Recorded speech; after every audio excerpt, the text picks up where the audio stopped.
saat teduh sejenak. Pujilah nama Tuhan Yesus. Pujilah nama Tuhan.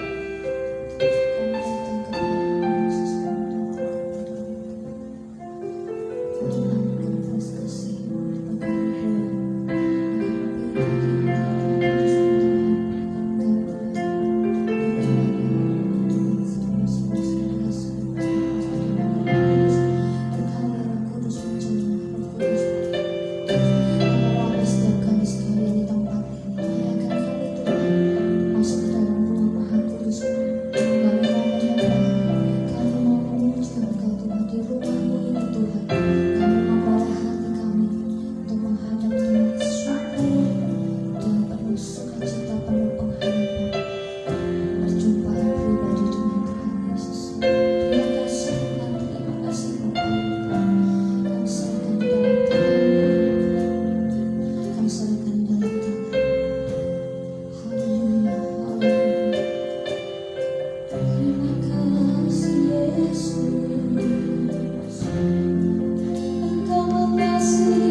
mengucap, menyembah, memuji Engkau. Haleluya.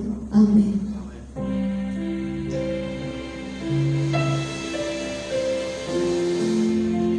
Kami percaya janji-janji-Mu Tuhan. Sungguh besar kasih setia-Mu di kehidupan kami sekalian Tuhan. Biarlah kami boleh tertunduk mengingat semua kebaikan dan kasih cinta-Nya Tuhan yang mendalam di hati kami dan di kehidupan kami. Terima kasih Tuhan. Kami mau pegang iman pengharapan dengan teguh bahwa Engkau hadir saat ini. Sungguh besar setia-Mu,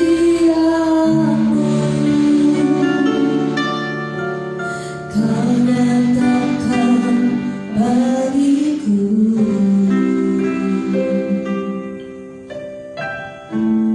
Kau Bapa yang selalu mengerti isi hatiku.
Bapak Ibu yang dikasihi Tuhan, kebangkitannya sudah menjadi bukti bahwa maut tidak bisa menguasai Tuhan, maut tidak bisa menguasai Tuhan Yesus. Kematiannya tidak selama-lamanya, karena hari yang ketika Tuhan Yesus bangkit itu menjadi bukti dan menjadi kekuatan bahwa kemenangan Tuhan yang sudah dipatrikan di hari yang ketiga dalam kebangkitannya, kemenangannya dan kekuatannya itu sekarang ada di urat nadi kita. Amin. Karena Tuhan sudah memberikannya kepada kita sekalian. Kita semua ini bukan orang lagi yang biasa. Kita bukan lagi orang yang lemah, tapi kita adalah orang yang lebih daripada pemenang. Yang setuju katakan amin. Yes, lebih dari pemenang.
Tuhan saja.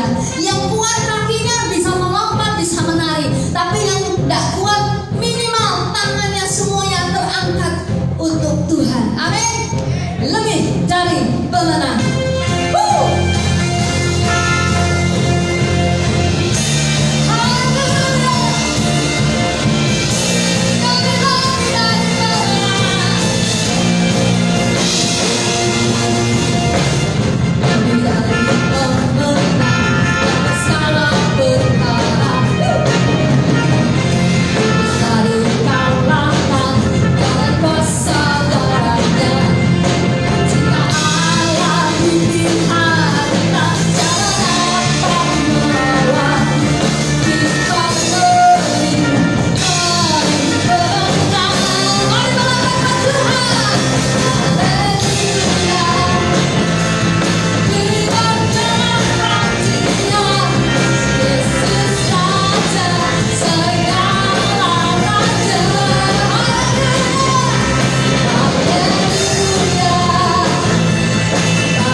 Sama-sama kita all out buat Tuhan. Semuanya energi kita berikan buat Tuhan.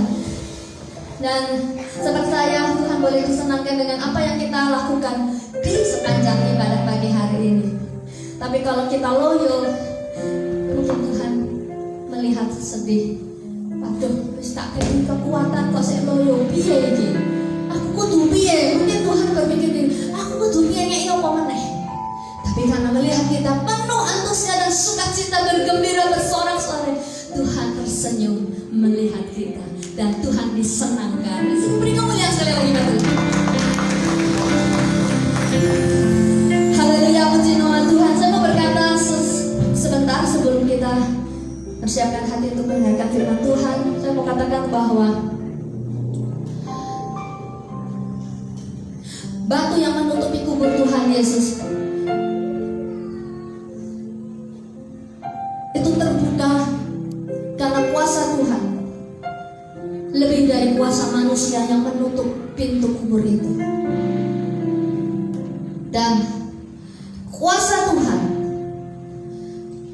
lebih besar dari kuasa kegelapan yang menghendaki Tuhan Yesus mati selamanya.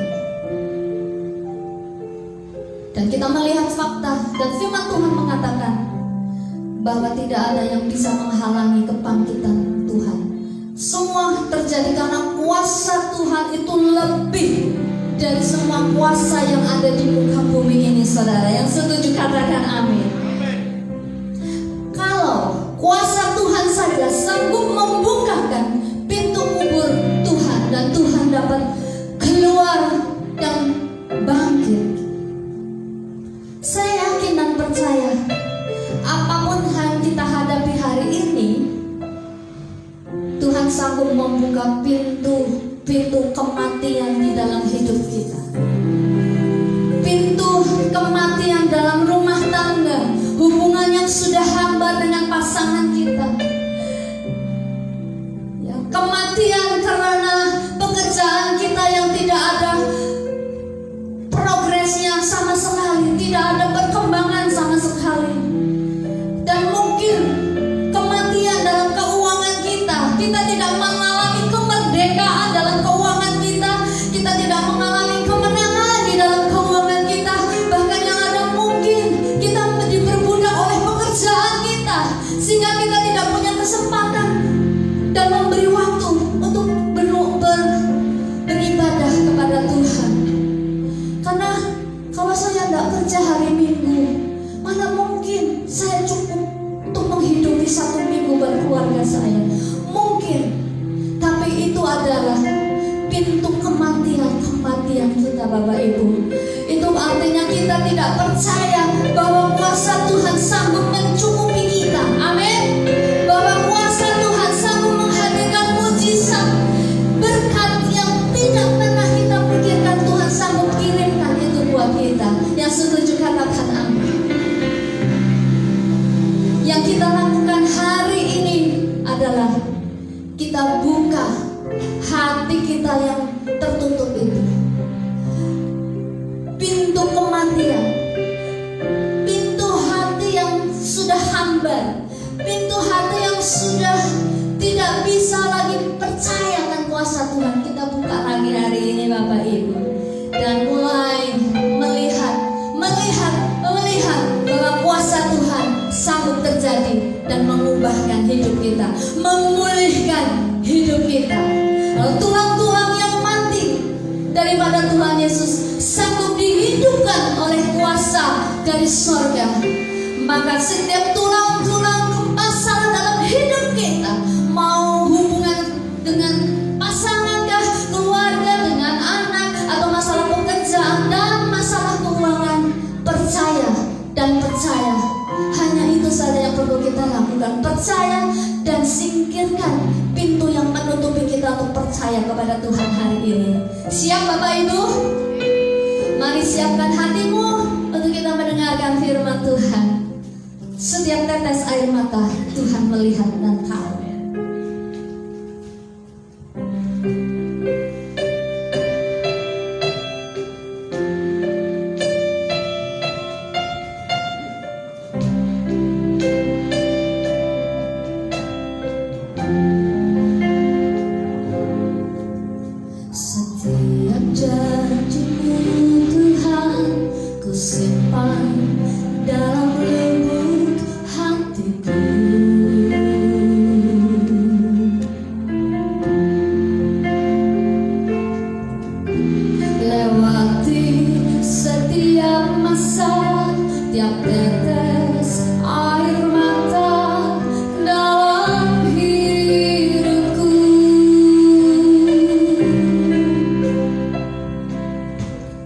Janjimu menopang hidupku, kasihmu menuntun langkahku dalam setiap waktu.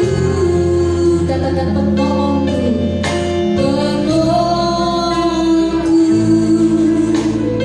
yang ku percaya.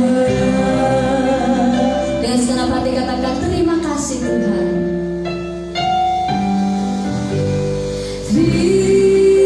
Terima kasih buat kasih setiamu.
dapat menikmati hari dengan penuh sukacita.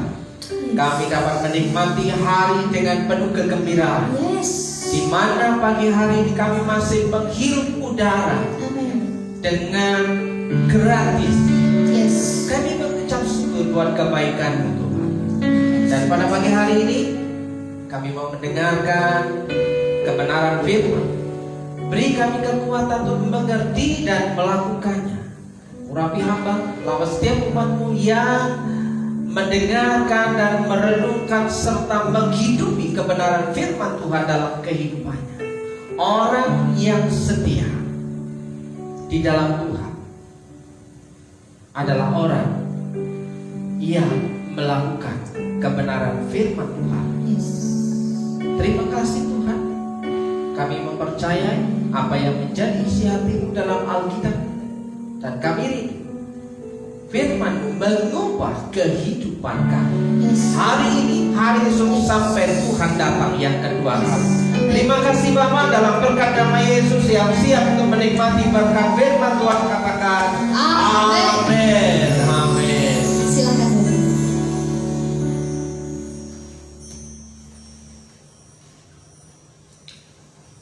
Selamat pagi. Shalom.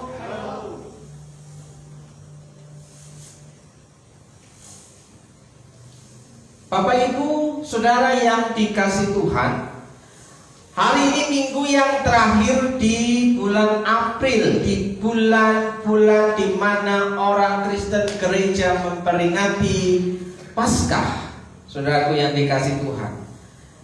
Dan hari ini kita mau melihat, kita mau belajar, merenungkan kehidupan kita Paskah. Paskah itu sudah terjadi ribuan tahun yang lalu, tepatnya adalah 2022. Ya. Paskah itu sudah terjadi sejak kebangkitan Yesus. Sudah 2022 tahun yang lalu. Nah, sementara kita memperingati Paskah di sepanjang kehidupan kita sebagai orang Kristen, kita sampai hari ini sudah menjalani kehidupan kekristenan kita sudah puluhan tahun. Ya kan? Kalau Iskia hari ini umur berapa? 19 tahun. Sejak kecil sudah jadi anak orang Kristen. Jadi sudah 19 tahun memperingati Paskah. Yesus bangkit. Yesus bangkit dari antara orang mati. Apakah kehidupan kita sebagai orang Kristen itu mengalami kebangkitan bersama Yesus bangkit?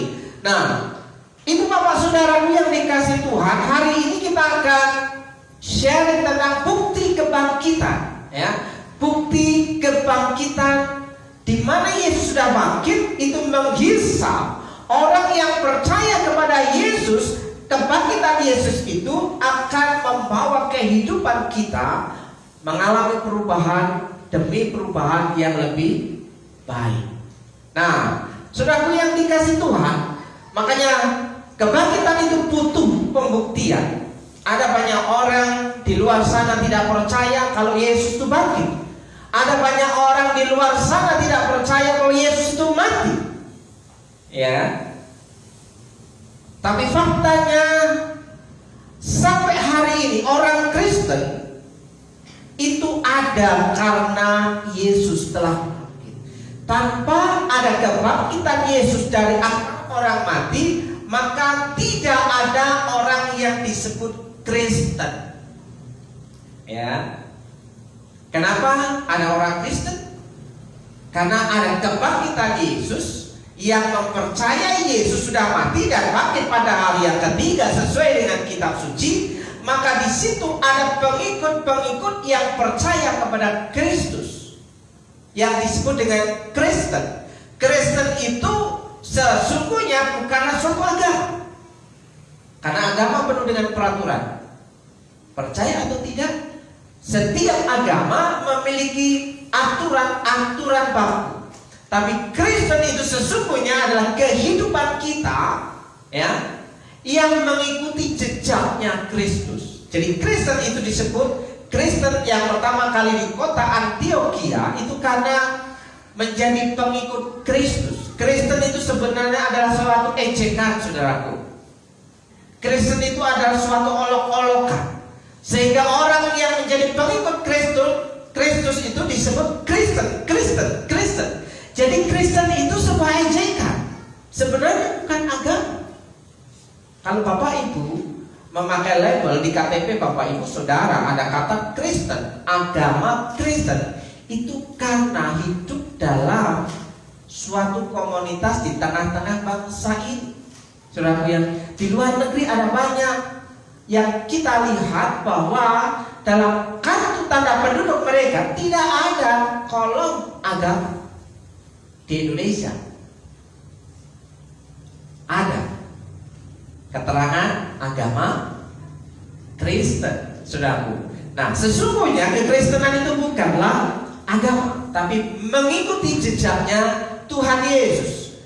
Bapak, Ibu, dan saudara yang dikasihi Tuhan, jika ada seorang mengaku dirinya adalah seorang montir ahli, seorang ahli dalam memperbaiki, ya, kendaraan yang rusak, menguasai di bidang pekerjaannya, apakah saudara percaya hanya karena bicaranya dan seragamnya, ya, pakai seragam montir, ya, kayak bicaranya ya tentang kendaraan?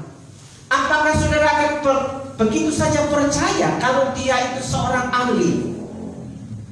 Ya. Nah, ataukah saudara percaya karena ia mau mendengarkan keluhan dan masalah yang saudara ajukan ketika saudara sedang membawa kendaraan saudara yang sedang rusak ke bengkelnya?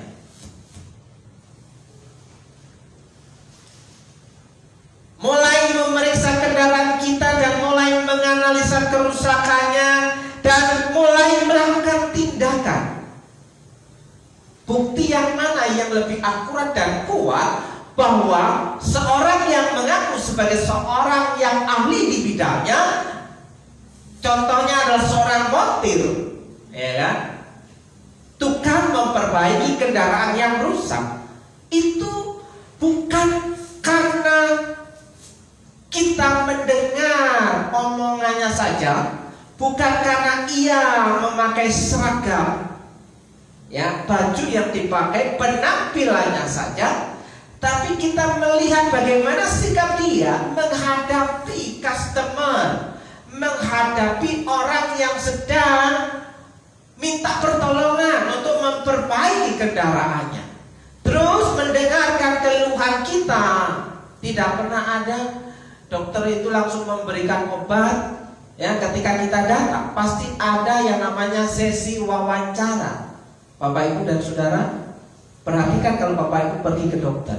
Begitu juga dengan pergi ke bengkel, ke montir, ketika mau memperbaiki alat-alat yang rusak, maka kita mengatakan keluhan masalah kita, ya. Mulailah menganalisa, mulailah memeriksa kendaraan kita, ya, dan memberikan tindakan. Nah, Ibu Bapak Saudaraku yang dikasihi Tuhan, data itu penting, tapi data bisa dimanipulasi. Data itu penting. Data bisa dimanipulasi, data itu bisa dipalsukan. Kalau saudara yang kerja di bidang accounting, ya, seorang akuntan, ada data yang hilang, ada nota yang hilang, saudara, sementara angka terakhir closing, ya, harus balance, maka saudara akan mencarinya dengan rancangan percobaan, mencari data yang hilang. Nah, saudaraku yang dikasihi Tuhan, ijazah bisa dipalsukan, ijazah bisa didapat, ijazah bisa dibeli. Ijazah bisa kita dapatkan, ya, dengan durasi kalau kuliah, ya, hari-hari ini penetapan, ya, seorang sarjana adalah dengan kuliah masa 4 tahun sampai 5 tahun. Nilai bisa kita dapatkan dengan segala cara. Coba Bapak Ibu yang dikasih Tuhan, perhatikan anak-anak kita yang masih SD, yang mengikuti sekolah daring. Mereka sudah dapat dipastikan akan naik kelas. Kenapa? Karena tuntutannya demikian. Kalau banyak yang tidak naik kelas, maka akreditasi sekolahannya akan turun dan anjlok. Maka mau gak mau, hampir rata-rata sekolah-sekolah yang ada meluluskan, menaikkan anak didiknya. Sementara dalam hal pembelajaran, apa yang terjadi? Siapa yang lebih banyak mengerjakan pekerjaan rumah anak didik itu? Perhatikan baik-baik. Siapa yang sering mengerjakan pekerjaan rumah anak didik, anak-anak kita yang sekolah ini? Ya. Nah, mendapatkan nilai bagus, ya kan? Membuat dia mendapatkan angka yang bagus untuk bisa naik kelas. Tapi apakah kecerdasannya, kepintarannya, kepandaiannya, daya nalarnya mulai bertambah atau tidak? Ini sepertinya sudah kelas 6, tapi tambah-tambahan tidak mengerti. Nah, ini sepertinya sudah kelas 6, sudah mau ujian, sudah mau lulus, tapi sepertinya baca aja susah. Nah, itu berbicara tentang kualitas. Nah, Ibu Bapak yang dikasih Tuhan, data itu penting, tapi data bisa dimanipulasi, ijazah bisa dipalsukan, tapi kita tidak bisa memalsukan kecerdasan, ya, tidak bisa memalsukan ketangkasan, tidak bisa memalsukan kreativitas, dan tidak bisa memalsukan karakter. Saudara, kalau ada orang yang memanipulasi diri, memalsukan karakternya, saya pastikan dalam waktu 3 bulan akan kembali ke habitatnya yang semula. 1 bulan masih bisa berperilaku baik, 2 bulan sudah mulai berkurang, bulan yang ketiga sudah kembali kepada yang aslinya. Mana tahan melakukan sesuatu yang bukan dirinya selama berhari-hari, berminggu-minggu, berbulan-bulan. Tidak ada yang tahan, akan kembali kepada aslinya. Saudara yang tidak, karakter tidak bisa dipalsukan. Oleh sebab itu Bapak Ibu butuh yang namanya pembuktian. Nah, perlu kita renungkan hari ini. Kita sering berkata saya orang Kristen. Yang perlu kita renungkan, saya sering berkata saya orang Kristen, ya kan? KTP Kristen, tiap minggu ibadah di gereja, itu adalah salah satu bukti. Apakah bukti ini akurat bahwa kita seorang Kristen? Nah, benar, itu alat bukti yang pertama yang masih bisa dibantah. Ya, sesuatu yang bisa sah dan tidak dibantah kalau ada 2 alat bukti. Kalau masih hanya 1 bukti, itu masih bisa dibantah untuk mengajukan bahwa apa yang kita katakan itu benar. Nah, perlu 2 alat bukti. Benar itu alat bukti pertama yang masih bisa dibantah. Bukti kedua adalah apakah hidup kita sudah berubah menjadi makin serupa dengan Kristus. Harus ada 2 alat bukti. Apakah kita seorang Kristen yang benar-benar mengikuti Yesus? Karena Kristen itu pengikut Kristus. Saudara yang dikasih Tuhan, ya. Apakah kita sudah berubah menjadi makin serupa Kristus? Perhatikan baik-baik, dalam Roma 12 ayat yang kedua mengatakan demikian, janganlah menjadi serupa dengan dunia. Sementara ayat ini berkata menjadi serupa dengan gambar anaknya, menjadi serupa dengan Kristus. Pasti ada bedanya. Serupa dengan dunia dengan serupa dengan Kristus itu pasti ada bedanya. Bukan hanya pengakuan saya orang Kristen, KTP Kristen, tiap minggu ibadah di gereja.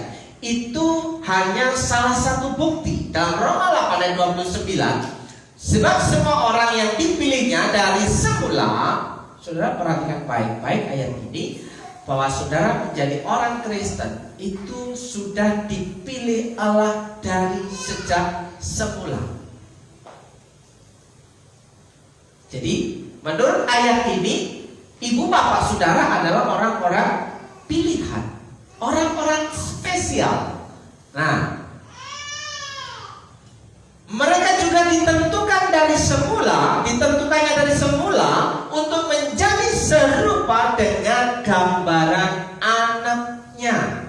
Jadi kita ditentukan dari semula, sejak dari kandungan, kata pemazmur, bahwa kita itu sudah dibentuk oleh Sang Penjunan kita ditentukan untuk menjadi pengikut Kristus dan punya standar hidup untuk mengikuti, ya, menjadi serupa dengan gambaran anaknya. Saudara, gambaran anaknya adalah mengikuti jejak Yesus, mengikuti apa yang menjadi karakter Yesus. Saudara, jadi menjadi serupa dengan Yesus itu mirip-mirip dengan Yesus.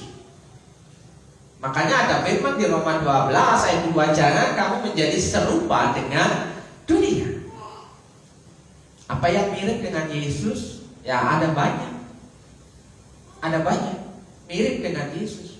Bukan hanya masalah rambutnya yang gondrong, ya kan, yang brewoken, ya, yang pakai jubah. Nah, kalau itu yang kita tiru hari ini, kita berjubah semua.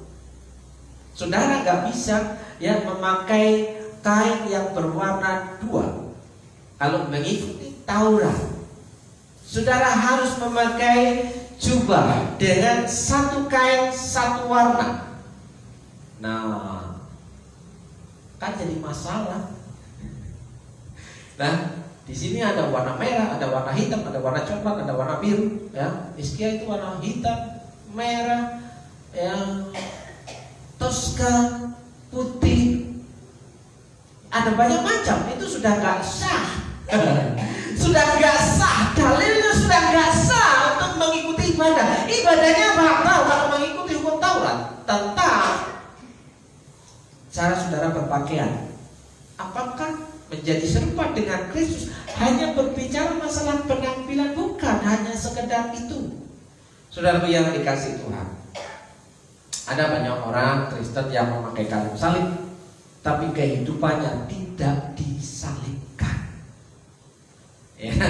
Ada banyak orang Kristen memakai kalung salib, tapi kehidupan dunianya tidak disalibkan. Justru salib itu lambang penderitaan, tapi salib itu dipakai sebagai lambang untuk menggoda. Bayangkan, kalau seorang wanita memakai kalung salib dan kancingnya terbuka, itu lambang penderitaan atau lambang menggoda? Salib itu lambang penderitaan, bukan ajang untuk memamerkan kekristenannya. Perhatikan baik-baik Bapak Ibu dan Saudara, kalau ada orang yang memakai kalung lambang salib, apalagi seorang wanita, ya, menunjukkan auratnya, wah, itu bukan penderitaan, itu kenikmatan bagi laki-laki. Nah, kalau perempuan pasti akan tidak setuju. Kalau laki-laki kebanyakan apa? Setuju-setuju saja lah. Karena apa? Lumayan. Nah, ibu bapak yang dikasih Tuhan, hidup serupa dengan gambaran anaknya. Saudaraku yang dikasih Tuhan, dalam Filipi 3 ayat yang ke-10, yang kehendaki ialah mengenal dia itu siapa, gambaran anaknya, serupa dengan Kristus yang kukehendaki menurut Paulus adalah mengenal dia, mengenal Yesus yang telah bangkit dari antara orang mati. Jadi kekristenan itu harusnya semakin hari semakin mendalam, semakin hari semakin cinta kepada Tuhan, semakin hari semakin setia kepada Tuhan, semakin hari semakin mendekat kepada Tuhan. Nanti saudara akan baca dalam 1 Yohanes pasal yang kedua ayat yang ke-6, barang siapa yang mengatakan bahwa ia ada di dalam Dia, ia harus wajib hidup sama seperti Kristus telah hidup. Itu yang namanya menjadi serupa dengan Kristus. Serupa dalam karakternya. Saudara yang dikasih Tuhan, ya, mengenal Dia dan kuasa kebangkitannya. Hari ini, ya, pasca kebangkitan Yesus, ya, kita harus mengenal Dia lebih dalam lagi, mengenal kuasa kebangkitannya dan persekutuan dalam penderitaannya. Nah, Yesus mau menderita, Bapak, Ibu, dan Saudara, hanya demi untuk saudara dan saya. Sementara ada banyak orang Kristen itu menghindari penderitaan. Tapi pertanyaannya, apa ada orang yang tujuan hidupnya menderita? Gak ada kan? Ya, pasti gak ada. Pasti tujuan hidup hampir rata-rata semua orang mengatakan, aku ingin senang dan bahagia. Makanya ada slogan, jangan lupa bahagia. Nah, Ibu Bapak Saudara yang dikasih Tuhan, yang menghendaki ialah mengenal Dia dan kuasa kebangkitannya dan persekutuan dalam penderitaannya, di mana aku menjadi serupa dengan Dia dalam kematiannya. Apa maksud kebenaran firman Tuhan ini? Menjadi serupa dengan kematiannya. Kalau saudara membaca dalam Roma 12, jangan kamu menjadi serupa dengan dunia ini, artinya kita harus mematikan manusia lama kita, manusia daging kita. Ya. Nanti ada yang komplain, kan kita masih ada di dunia. Betul, kalau kita gak ada di dunia, saudara sudah gak ada. Ya. Tapi saudara, setelah mengenal kebangkitan Kristus, punya iman bahwa Yesus mati dan bangkit dari antara orang mati, saudara menjadi manusia baru di dalam Kristus. Barang siapa yang percaya kepada Dia, dia disebut sebagai anak-anak Allah. Roma 1 Yohanes 1 ayat 12. Menjadi serupa dengan kematiannya, mematikan manusia lama kita, ya kan? Yang tadinya jahat, ya, kejahatan itu mulai ditinggalkan. Yang tadinya jutek, ya, mulai juteknya dikurangi. Nah, kalau bisa lama-lama, kalau suka tersenyum, suka menyapa, juteknya hilang, saudara. Percayalah, orang yang jutek itu karena susah untuk tersenyum. Percaya atau tidak? Karena orang yang jutek itu nggak bisa tersenyum. Dia pengennya ya nyerocos saja. Nah, mulailah tersenyum, mulailah menyapa orang yang terdekat, ya, menjadi serupa dengan kematiannya. Supaya aku akhirnya beroleh kebangkitan dari antara orang mati. Beroleh kebangkitan dari antara orang mati. Kita dihisap, ya, oleh kebangkitan Kristus. Pada waktu sangkakala dibunyikan, ya, malaikat meniup trompetnya, ya, di situ Yesus akan turun dari surga, dan kita yang telah mati, ya, akan dibangkitkan lebih dahulu untuk menyongsong Tuhan di awan-awan. Jadi saudara masih akan ada di bumi lagi atau berada di awan-awan. Di awan-awan itu di langit. Di langit itu dalam bahasa Inggrisnya in heaven, ya kan? Surga, ya, di mana Tuhan ada. Nah, kita akan meninggalkan dunia ini, kita akan meninggalkan bumi ini, saudaraku yang dikasih Tuhan. Ya, ayat 12, bukan seolah-olah aku telah memperoleh hal ini atau telah sempurna. Tidak ada orang yang sempurna di dunia ini sebelum muka ketemu muka dengan Yesus.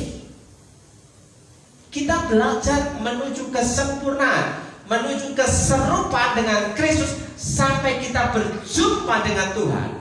muka demi muka, face to face. Baru di situ kesempurnaan yang abadi, tidak bisa diganggu-gugat. Karena kita sudah berubah menjadi manusia yang baru, yang fana ditinggalkan. Ya, kita akan memperoleh tubuh kemuliaan. Ya, tubuh saudara nggak seperti ini lagi. Mungkin gambarnya, ya, mungkin gambarnya sama, tapi tubuh saudara akan seperti, ya, makhluk yang berada di surga. Ya, tidak pernah lapar, tidak pernah haus, ya. Saudara tidak terbatas oleh ruang dan waktu, ya, tidak menangis, ya, tidak sakit, tidak lelah, tidak kepanasan, dan kehujanan. Ya, hujan panas itu adanya di bumi ini. Ketika kita di surga, hujan dan panas itu sudah tidak ada. Yang ada adalah terang Tuhan itu menerangi seluruh area. Nah, sempurna, melainkan aku mengejarnya. Kesempurnaan itu harus kita kejar. Tidak ada orang yang sempurna, nobody perfect. Tidak ada seorang pun yang sempurna di dunia ini. Makanya di sini dikatakan, melainkan aku mengejarnya menuju kesempurnaan, kehidupan yang lebih baik, a better life, menjadi berubah lebih baik. Kalau hidup kita setelah mengikut Yesus tidak ada perubahan yang lebih baik, jangan-jangan kita tidak mengikut Yesus, tidak menjadi pengikut Kristus. Hanya KTP kita saja yang Kristen, ya kan? Ada banyak. Saudara kalau mau melihat bukti, ada berapa banyak orang Kristen yang KTP-nya Kristen, hari Minggu tidak ibadah, katanya Kristen. Saudaraku yang dikasihi Tuhan, katanya Kristen. Bukti pertama dia ibadah, ya. Butuh berjumpa dengan saudara yang lain, butuh berjumpa dengan saudara seiman yang lain, butuh berjumpa dengan orang lain, ya kan? Kekristenan itu identik dengan ada hubungan dengan orang lain, tidak sendiri. Kalau sendiri itu namanya pertapa. Seorang diri yang ada di gunung, yang ada di gua, ya, dia hidup seorang diri, tidak mengenal lingkungan, tidak mengenal orang lain, pokoknya hidup sendiri.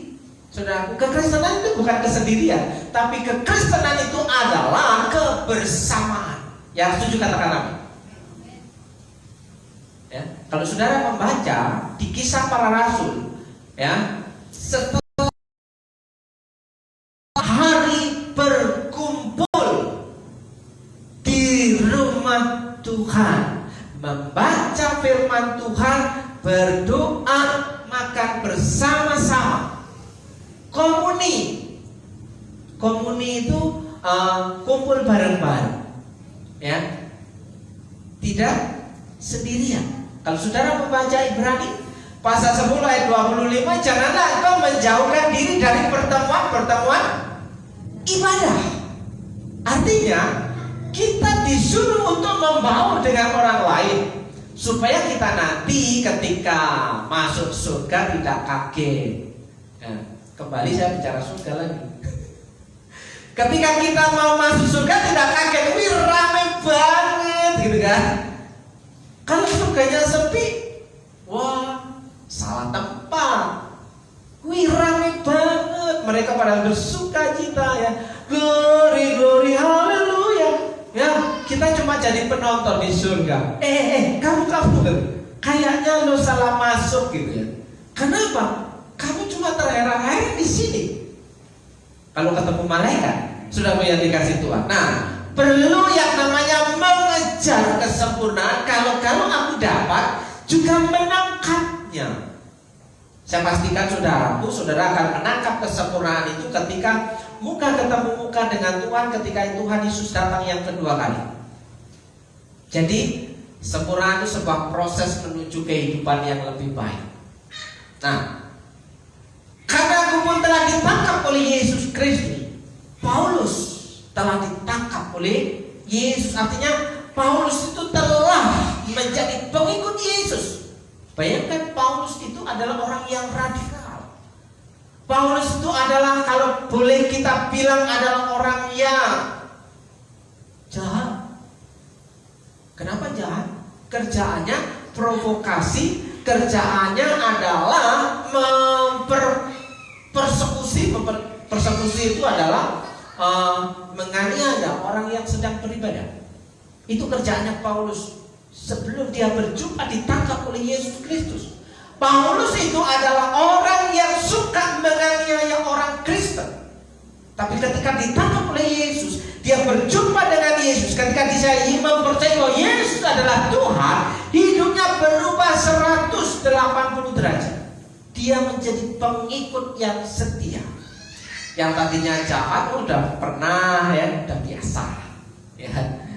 Adakah di tempat ini yang tak pernah jahat? Adakah di tempat ini yang tak pernah jahil? Adakah di tempat ini yang tak pernah berbohong? Adakah di tempat ini yang tak pernah menipu? Adakah ada di tempat ini yang tak pernah mencuri? Hampir kita semua mengalami hal itu. Tidak terkecuali saya, Bapak, Ibu, dan Saudara. Itu fakta yang harus kita sadari, bahwa kita itu orang yang jahat di hadapan Tuhan. Makanya Yesus mati, ya, untuk menebus dosa-dosa kita, supaya kita layak di hadapan Tuhan. Tangkap oleh Yesus Kristus. Saudara-saudara, aku sendiri tidak menganggap bahwa aku telah menangkapnya. Tetapi ini yang kulakukan, aku melupakan apa yang telah di belakangku. Melupakan apa yang telah di belakangku, dan mengarahkan diri kepada apa yang ada di hadapanku. Masa lalu biarlah berlalu, ya. Masa lalu tetaplah masa lalu, tinggalkan masa lalu itu. Dan kita mulai ya berbalik arah menuju menatap masa depan, ya. Apa yang ada di hadapanku? Apa yang ada di hadapanku yaitu apa yang dimaui Tuhan ketika kita hidup sebagai orang Kristen. Ya, masa lalu sudah, tinggalkan masa lalu. Mungkin kita tidak bisa melupakan masa lalu. Saudara gak akan pernah bisa melupakan masa lalu. Kok ayat ini bilang, aku melupakan apa yang telah di belakangku. Ini maksudnya meninggalkan kehidupan masa-masa jahiliyah itu, saudaraku yang dikasih Tuhan, dan mulai mengarahkan diri kepada apa yang di hadapanku. Dan kalimat selanjutnya, berlari-lari. Ya, saudaraku, masa depan tidak bisa kita kejar dengan santai-santai. Ya, masa depan tidak bisa kita raih dengan leha-leha. Masa depan di situ dikejar, ya, dikatakan mengarahkan diri, fokus apa yang menjadi kemauan Tuhan, dan berlari-lari kepada tujuan. Tujuan hidup kita apa, saudaraku? Ya, diam-diam hari ini, ya, saya sudah hampir mencapai 50 tahun. Tidak terasa. Kalau 60 tahun kata Alkitab, 70 tahun kata Alkitab, sisa usia saya berapa? Ya, 60-70 tahun. Berarti masa aktif saya di dunia ini tinggal kurang lebih minimal 10 tahun. Kalau lebih daripada itu, artinya kemurahan Tuhan kalau Tuhan masih memakai saya. 10 tahun itu udah lama, Bapak Ibu Saudara. 10 tahun itu udah lama, ya. Susul dalam waktu 10 tahun. Dan sekarang kelas berapa? 3 SMP, tambah 3 SMA, tambah 4 sarjana, 30 3 tambah 4 sarjana, ya kan? Masih 3 tahun. Ya, kalau profesi 2 tahun, ya tambah 2 tahun 9 tahun. Baru tahun yang ke-10 kamu jadi dokter. 10 tahun yang akan datang kamu jadi dokter. Kan 10 tahun yang akan datang, saudara. Saya sudah ada. Kalau batas waktu limit saya 10 tahun. Nah, dalam waktu 10 tahun ini apa yang ingin kita kerjakan untuk mencapai tujuan yang sudah ditetapkan Tuhan? Harus berlari kepada tujuan untuk memperoleh hadiah, yaitu panggilan surgawi. Panggilan surgawi, high calling. Panggilan surgawi. Apa panggilan kita di dalam kekristenan kita? Apakah panggilan kita hanya untuk berkeluarga dan menikah? Saudara, kalau tujuan panggilan kita hidup ya besar, ya bekerja, menikah, punya anak, ya ngomong anak, ya terus anak kita nikah, punya anak lagi, kita jadi ngomong cucu, terus mati. Apakah itu panggilan kita di dalam Tuhan? Pertanyaannya, tinggal deadline kita itu tuh tinggal sebentar lagi. Saudara, apa yang menjadi kehendak Tuhan? Dan apakah kita sudah menjadi orang-orang yang bisa mempengaruhi orang lain untuk bisa masuk ke dalam surga? Siapa kalau nanti kita ke surga, ibaratnya pasangan kita nggak ikut, anak-anak kita nggak ikut, ya, cucu kita nggak ikut, teman-teman kita nggak ikut, berarti kita sendirian. Nggak enak. Karena kekristenan berbicara tentang kebersamaan, bukan kesendirian. Maka saudaraku yang dikasih Tuhan, kita harus mengejar tujuan kita itu sampai berlari-lari kepada tujuan untuk memperoleh hadiah, yaitu panggilan surgawi dari Allah dalam Kristus Yesus. Saudara, kalau membaca kitab Efesus ya pasal yang kedua ayat ke-10, saudara diciptakan karena Tuhan Yesus untuk melakukan pekerjaan baik. Pekerjaan baik apa yang saudara sudah lakukan sebagai bukti bahwa kita itu pengikut Kristus. Ya, saya ibadah, itu baru satu alat bukti, belum sah. Nah, ibu bapak saudaraku yang dikasih Tuhan, apa bukti bahwa Yesus benar-benar bangkit? Kubur kosong. Kubur kosong membuktikan Dia hidup. Baru satu alat bukti. Tapi sudah ditandingi dengan berita hoax, ya, saudaraku, bahwa para imam-imam kepala di bait Allah itu sedang mengarahkan berita bohong, memberikan opini publik bahwa Yesus itu tidak bangkit. Yesus itu dicuri oleh murid-muridnya, disebarluaskan oleh imam-imam yang ada di bait Allah. Imam loh yang menyebarkan berita bohong itu, berita hoax itu imam. Sudah punya mereka bersekongkol untuk membuat ya opini publik bahwa Yesus itu tidak bangkit, tapi Yesus dicuri oleh murid-muridnya. Bukankah kubur kosong bisa dipatah? Ya, satu alat bukti belum tentu sah. Nah, bukti yang kedua, Bapak Ibu yang dikasih Tuhan, data mungkin bisa dipalsukan, tapi banyak bukti lain yang tak bisa dibantah. Salah satunya adalah perubahan drastis kehidupan para murid Yesus.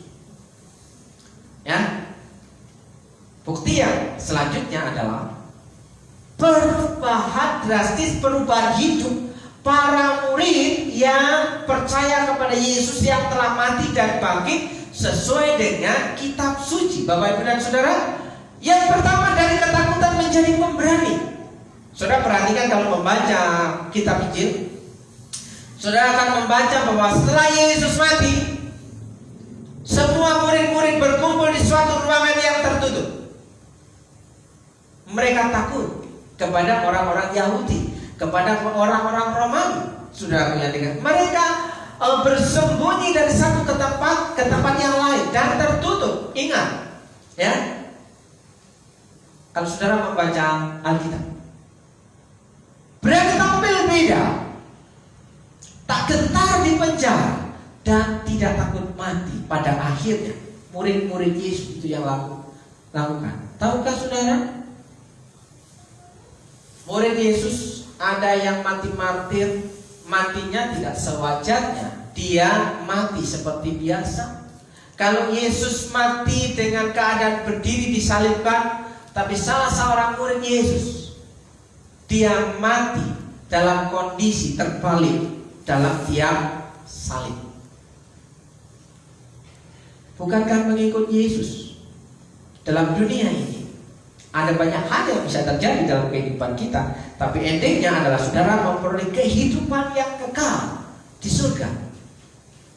Tidak ada yang mengikat kita di dunia ini.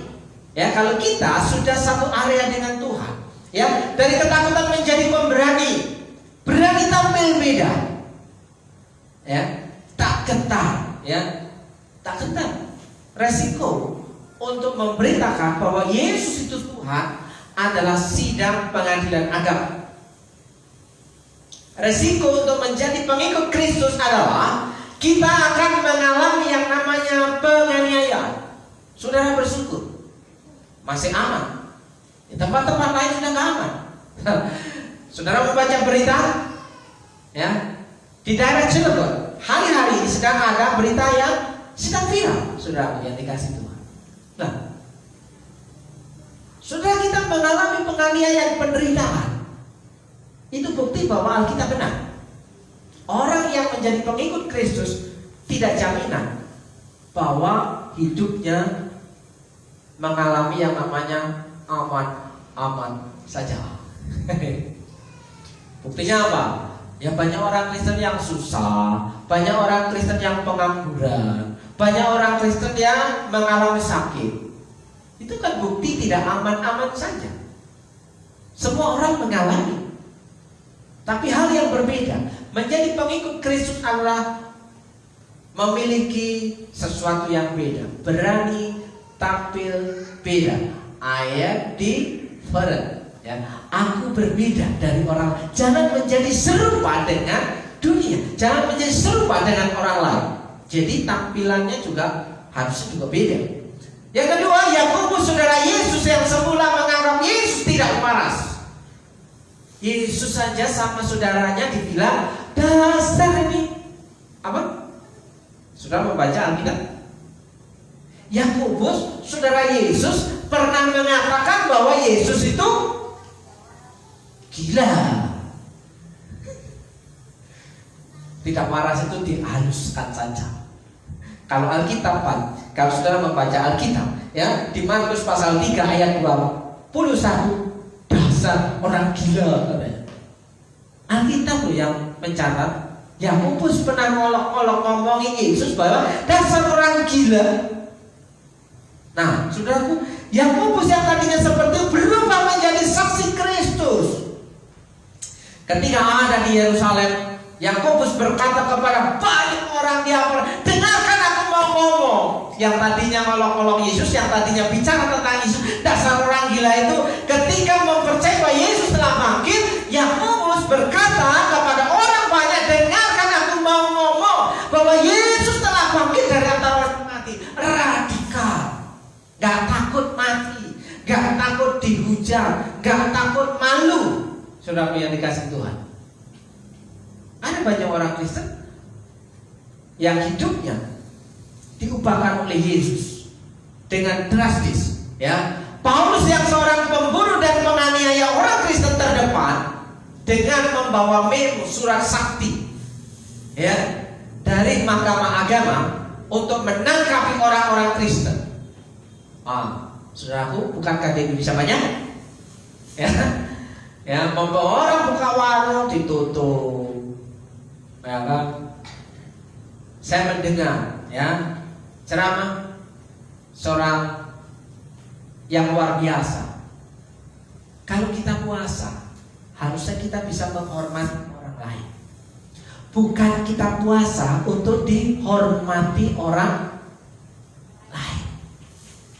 Kalau saudara sedang melakukan puasa, saudara harus bisa menghormati orang lain. Saudara harus bisa merendahkan diri saudara, supaya saudara bisa menghargai orang lain. Tujuan puasa bukan saudara menjadi orang-orang yang minta hormat, gila hormat. Ya, biarkan orang-orang lain itu jualan. Toh banyak yang gak puasa. Kalau saudara gak ada orang jualan, saudara akan mengalami kehidupan yang susah. Ya, mau sarapan susah, mau makan di luar susah.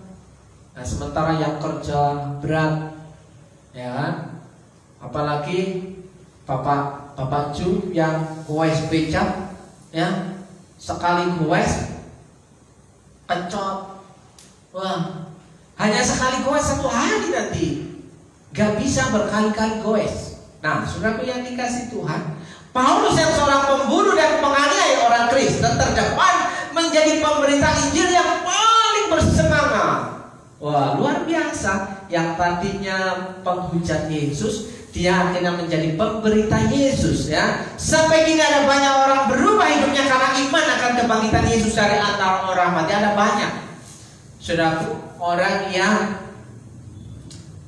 menjadi pemberita Injil.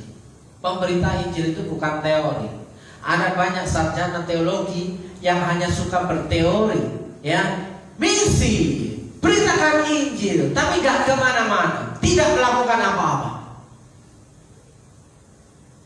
ya. Hanya ada sebatas teori. Bapak Ibu yang dikasih Tuhan, kebangkitan Kristus itu mengubah hidup para murid, ya. Apakah kebangkitan Kristus mengubah juga kehidupan kita? Apakah setelah Yesus bangkit dari antara orang mati, ataukah setelah Paskah hidup kita mengalami perubahan? Paskah itu bukan hanya sekedar makan-makan. Yang diingat kalau hari raya adalah makan-makan. Ya, Paskah kok gak makan-makan ya? Makan-makan itu boleh-boleh saja, saudaraku yang dikasih Tuhan, ya. Apakah kebangkitan Kristus mengubah juga hidup kita? Bapak Ibu dan Saudara yang dikasih Tuhan, selama 3 hari saya ada di Lampung, di tulang bawah, tepatnya di Sumatera Selatan bagian selatan, Sumatera Selatan bagian selatan, ya. Di sana selama 3 hari kami bersama tim rombongan teman-teman lama, kita berangkat ke sana, ya, melakukan kerinduan bahwa kita dulu pernah dididik di sana, kita pernah bertumbuh di sana, dan kita pernah hidup di sana. Dan kita ingat itu, kita rindu orang-orang yang ada di sana juga bisa mengalami perubahan hidup yang tadinya mulai dari nol, ya, bisa menjadi orang yang dipakai Tuhan karena mengikuti panggilannya di dalam Tuhan. Dan ada, ya, bantuan dari jemaat yang ada di Jakarta, ya. Mereka melakukan aksi puasa Paskah.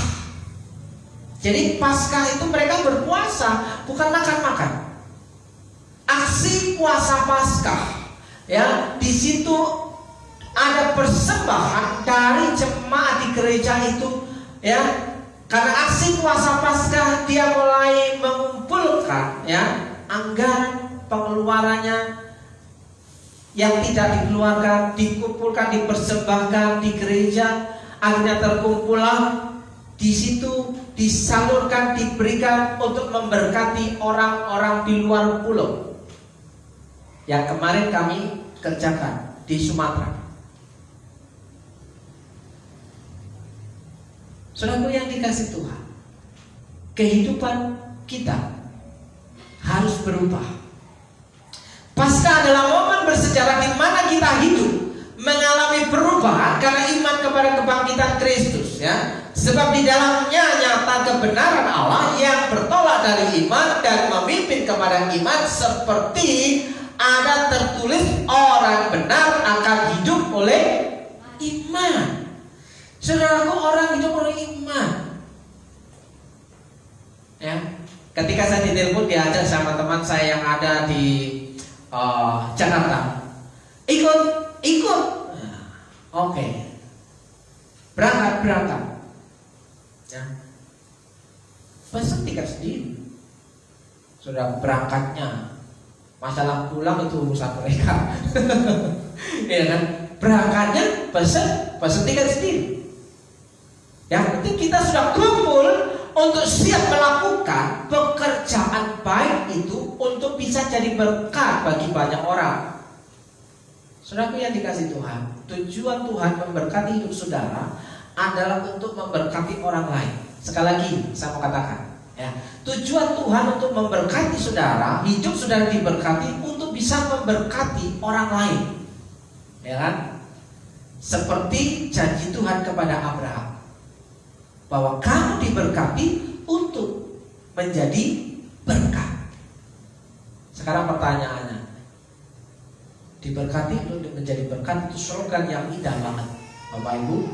Tapi ada banyak orang Kristen yang tidak mengerti lebih dalam. Yang hidup diberkati untuk memberkati itu adalah kita melakukan action, tindakan, melakukan tindakan nyata. Nah, pertanyaannya mulai dari sekarang, pikirkan apa yang bisa saya kerjakan untuk pelayanan. Apa yang bisa saya kerjakan untuk pelayanan. Karena orang yang percaya kepada Yesus yang telah bangkit, hidupnya mengalami perubahan. Tidak takut rugi. Tidak takut rugi. Kenapa?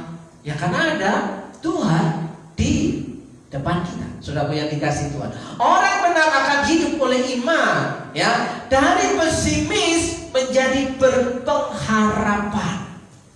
Kita tadinya pesimis. Ya. Kumpul 10 orang untuk melakukan aksi, uang dari mana? Untuk melakukan pelayanan, uang dari mana? Tapi kita berangkat dari satu keyakinan bahwa kita mau memberkati orang di pulau sana. Berjalan tidak lebih kurang 1 bulan, jawaban Tuhan itu nyata.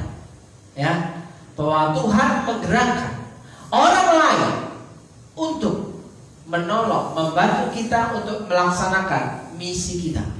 Saudaraku yang dikasih Tuhan. Jadi yang diperlukan adalah kemauan. Saya mau menjadi berkat. Intinya cuma itu, saudaraku yang dikasih. Untuk merespon panggilan Tuhan itu intinya cuma satu. Saya mau menjadi berkat. Jangan, ya kalau ada uang, kalau nggak ada, nanti kalau saya tinggal istriku bagaimana? Loh iya dong. Masa saya pergi happy sendiri, saya di sana makan-makan, istri saya nggak makan? Sudah punya dikasih Tuhan. Harus punya iman. Orang benar hidup oleh iman. Nah, itu yang perlu kita percayai, saudara. Dari pesimis menjadi berpengharapan. Ingat, 2 murid Yesus yang pergi ke Emmaus sepanjang 7 mil berjalan dan cerita sepanjang 7 mil tentang kematian Yesus itu, mereka hopeless. Ya, Yesus mati sepanjang 7 mil. Mereka kecewa karena mereka berharap bahwa Yesus itu raja orang Yahudi. Ternyata Yesus mati. Hopeless. Tapi ketika ketemu dengan Tuhan, ketika Tuhan Yesus menampakkan diri kepada mereka, dia tahu bahwa yang ada di sampingnya, di hadapannya Yesus, maka terbukalah mata mereka. Wow. Coba 7 mil berjalan, tapi ketika ketemu Tuhan langsung sudah mereka langsung balik. Ya, mereka langsung balik arah menuju Yerusalem lagi. 7 mil plus 7 mil, 14 mil jalan dan merasa capek. Kenapa? Karena ada roh yang menyala-nyala. Saudaraku yang dikasih Tuhan, dari pesimis menjadi berpengharapan, dari khawatir menjadi penuh iman dan bergairah. Ini Thomas itu orang yang dicap, dilabelin orang yang tidak apa? Thomas? Halo Thomas. Thomas itu dicap orang yang gak gampang percaya. Kalau tidak Melihat sendiri kalau tidak tanganku menyucukkan di lambungnya, maka aku sekali-kali tidak akan percaya. Tapi ketika Thomas ketemu dengan Tuhan Yesus secara pribadi, Thomas tidak perlu khawatir. Thomas dengan penuh iman dan bergairah melayani, menjadi pemberita Injil sampai ke negara-negara lain. Nah, saudaraku yang dikasih Tuhan, dari hidup yang mengalir saja sampai maut menjemput kehidupan kita. Ya kan? Dari yang mengalir, yang penting hidup, ya kan? Dari hidup yang mengalir saya sampai maut menjemput menjadi hidup yang memiliki terang dan berdampak bagi orang lain, berbuah bagi Kristus. Berbuah bagi Kristus. Saudaraku yang dikasih Tuhan, di Lampung saya menjumpai satu keluarga yang saya ingat itu adalah jemaat mula-mula yang ada di Tulang Bawang. Nah, saya dengar bahwa seorang ibu saat ini sudah 7 tahun. 7 tahun ada di tempat pembaringan, tidak bisa pergi kemana, gantung kepuh di kamar itu. Saudara pasti tahu dan bisa menebak bagaimana kok kamar itu, ya kan? 7 tahun. Nah, suaminya ya dengan setia merawat, pokoknya sampai mati tak openi. Saya mendengar kata-katanya langsung dari bapak ini, sampai mati tak openi.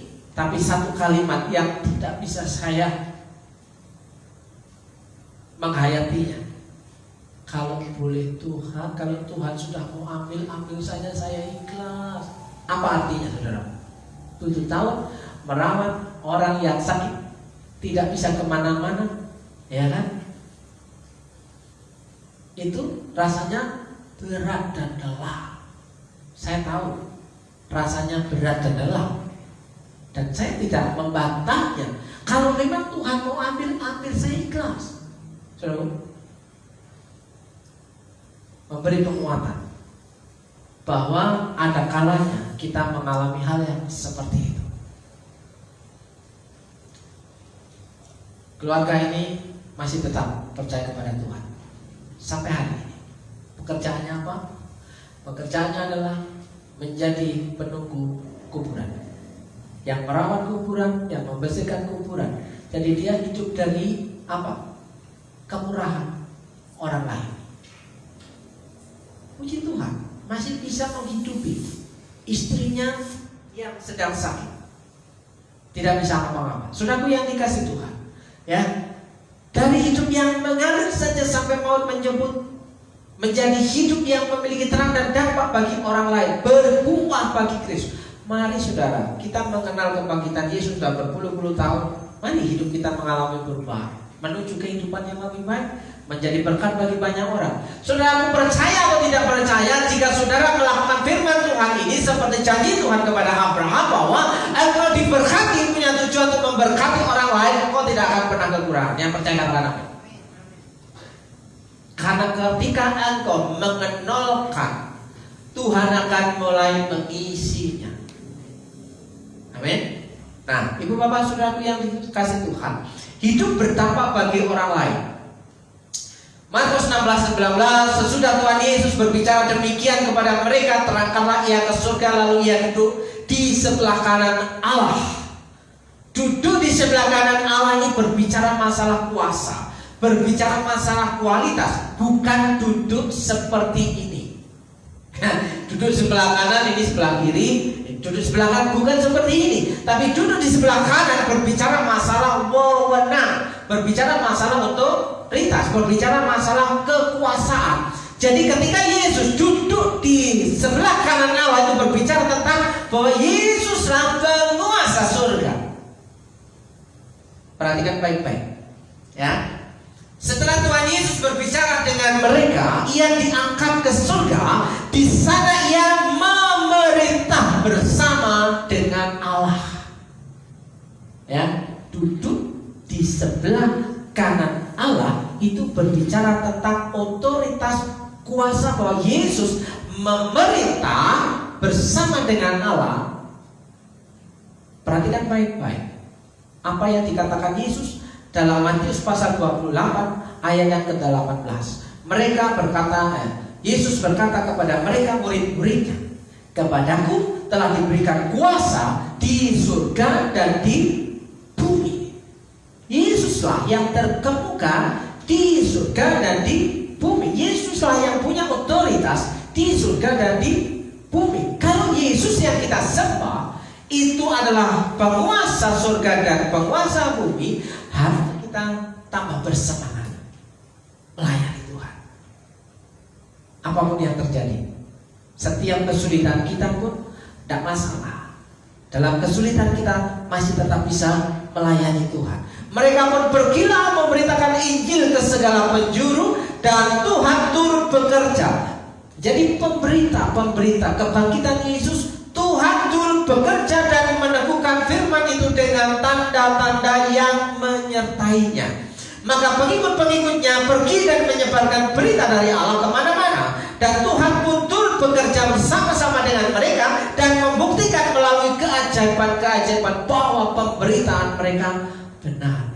Saudaraku yang dikasih Tuhan, banyak orang yang tidak percaya kalau saya sebagai seorang pendeta di sana, karena memang penampilan saya tidak meyakinkan dibandingkan pendeta yang datang dari Jakarta yang pakai toga, penampilan seperti pendeta. Sementara saya pakai celana robek-robek, ya, pakai rompi robek-robek, ya, terus rambutnya pun diwarna-warna. Ketika saya masuk ke gereja yang ada di Jakarta, sebelum hari minggunya khotbah, saya datang langsung masuk, dikejar sama salah satu seorang jemaat yang ada di depan gereja. Dia lapor, "Oh," katanya, "ada orang masuk gereja." Melihat penampilan saya ketika saya masuk gereja, mereka ketakutan. "Oh, ada orang masuk gereja," katanya. Padahal di gereja itu ada CCTV-nya, saudara. Iya ini kayak sepertinya darurat ketika saya masuk gereja, saudaraku. Ini ada orang masuk gereja. Khawatir, ketakutan. Iya, itu Pak Pendeta yang mau melayani besok.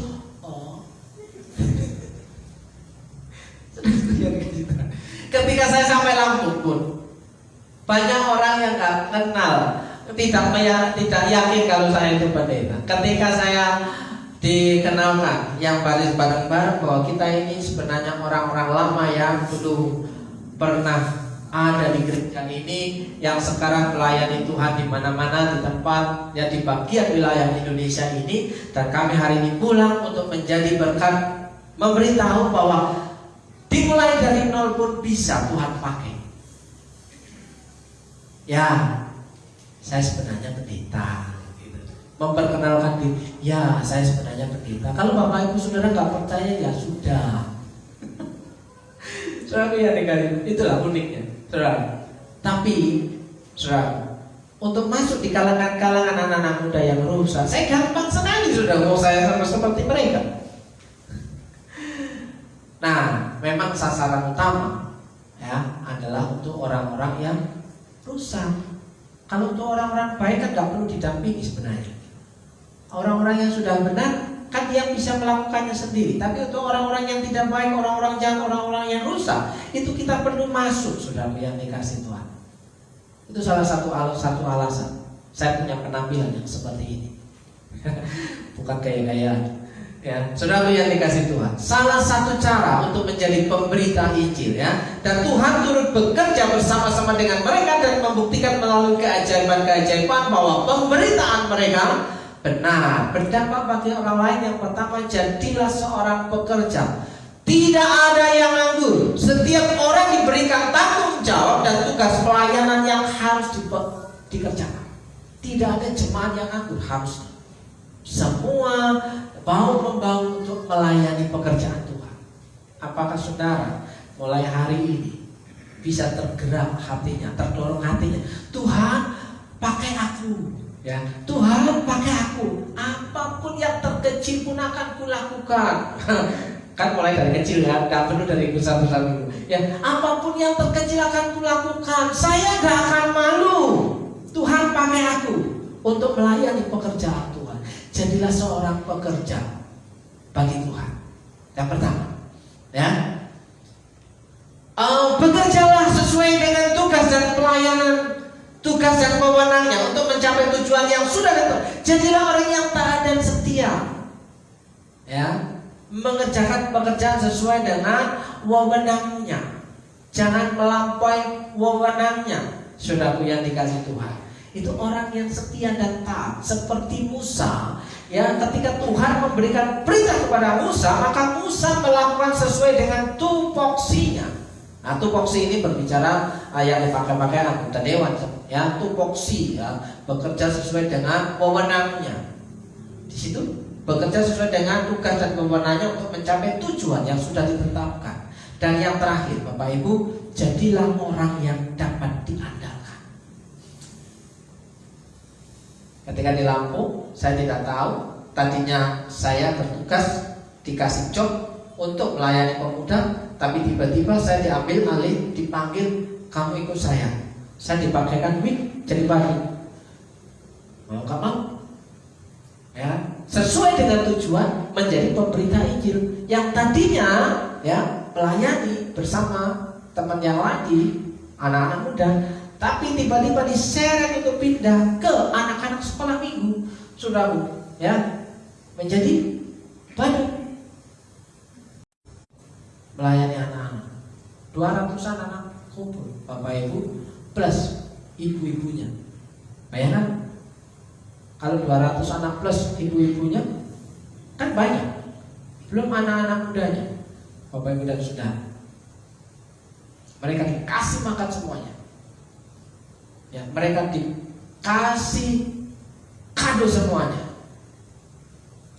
Ya, banyak orang desa pengen makan, pengen dapat kado, tapi tidak menjadi berkat. Nah, tapi di situ, ya, kita memberikan contoh bahwa kita datang untuk jadi berkat. Saudaraku, siapkah kita menjadi berkat?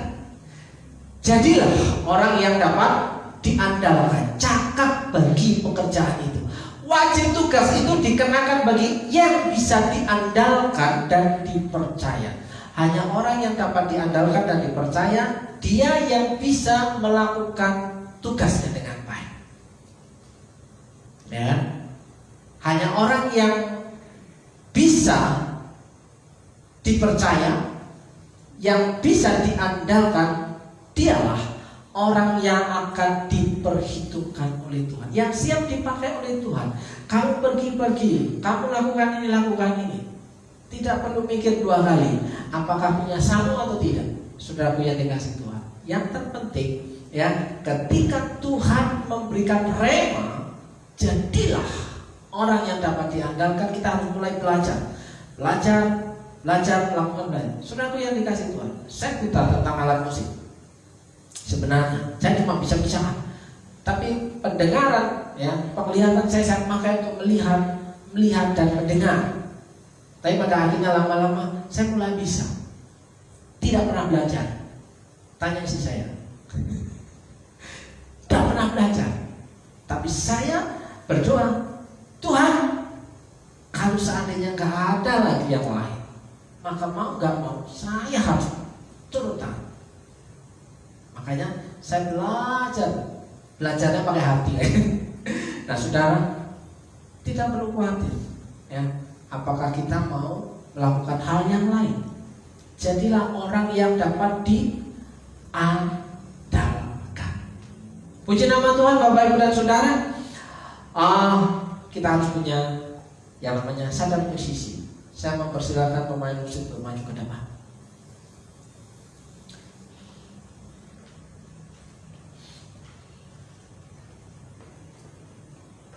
Jadilah seorang pekerja bagi Tuhan. Jadilah orang yang taat dan setia. Jadilah orang yang dapat diandalkan. Saya mempersilakan Bapak Ibu untuk punya waktu sedang merenungkan kebenaran firman Tuhan ini. Apakah kita siap untuk dipakai Tuhan dalam kehidupan kita? Selama beberapa menit, dalam 1 menit, silakan Bapak Ibu merenungkan, berdoa Tuhan secara pribadi. Apakah yang Tuhan mau dalam kehidupan Bapak Ibu dan Saudara?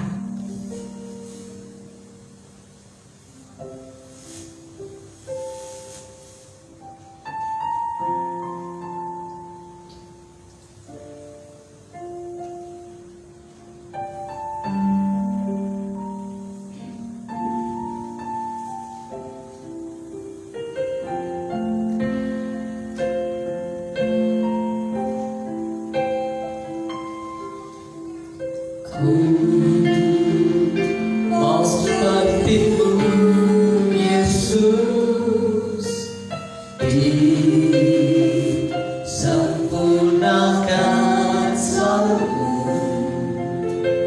dalam segenap jalanku, memuliakan nama-Mu.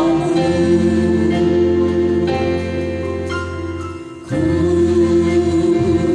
mau seperti-Mu Yesus, disempurnakan selalu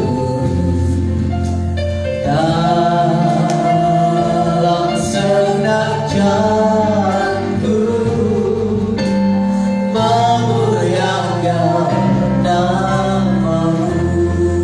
Saudara yang dikasih Tuhan, jika pujian ini kita bagaikan bejana di tangan sang penjuna di hadapan Tuhan, maukah kita dibentuk oleh Tuhan menjadi bejana yang siap dipakai, menjadi bejana yang berguna,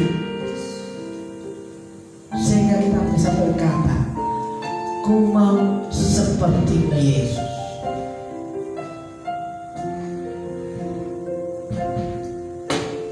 Ku mau seperti-Mu Yesus, disempurnakan selalu dalam segenap jalanku, memuliakan nama-Mu.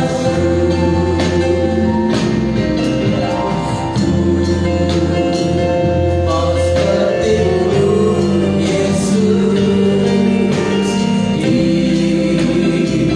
disempurnakan selalu dalam segenap jalanku, memuliakan nama-Mu. Saudaraku yang dikasih Tuhan, jika kita mau melayani Tuhan, kita harus mengalami perubahan dalam kehidupan kita. Kita menjadi senang dengan Kristus yang mau melayani.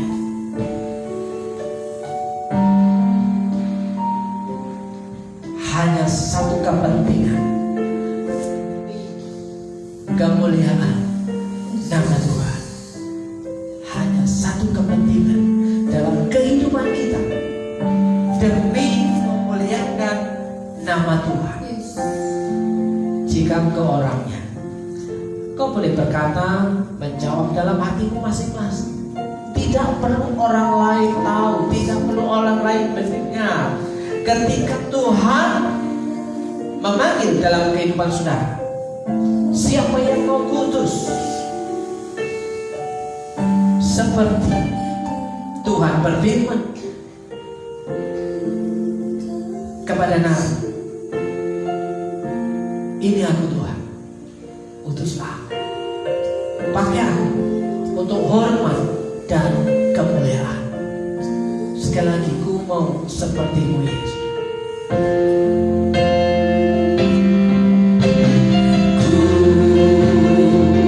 Mau seperti-Mu Yesus, disempurnakan selalu dalam segenap jalanku, memuliakan nama-Mu.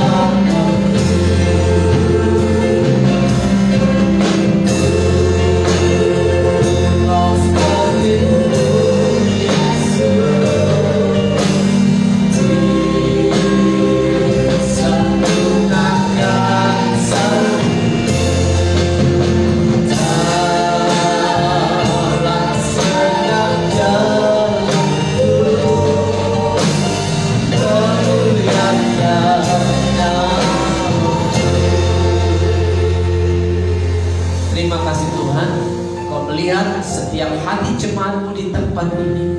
Engkau juga melihat setiap jemaat Tuhan yang sedang mengikuti ibadah daring. Kiranya Tuhan menjamah, memberikan kekuatan untuk sanggup menjadi orang-orang yang tampil beda dalam kehidupannya, untuk menjadi orang-orang yang sanggup menjadi terang dan garam dari lingkungannya, menjadi orang-orang yang dapat dipercaya. Yes, amin. Berkati umatmu dalam setiap pekerjaannya. Dalam nama Yesus, saudara yang percaya katakan amin. Saatnya kita akan memberikan persembahan buat pekerjaan Tuhan di sini dan juga untuk dana renovasi yang ada di kota. Di hadapan Bapak Ibu Saudara, mari kita mempersiapkan diri dan kepada petugas kolektor kita dipersilakan. Aku diberkati.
Saudaraku, kita akan menutup ibadah kita dan saya jemput saudara untuk bangkit berdiri.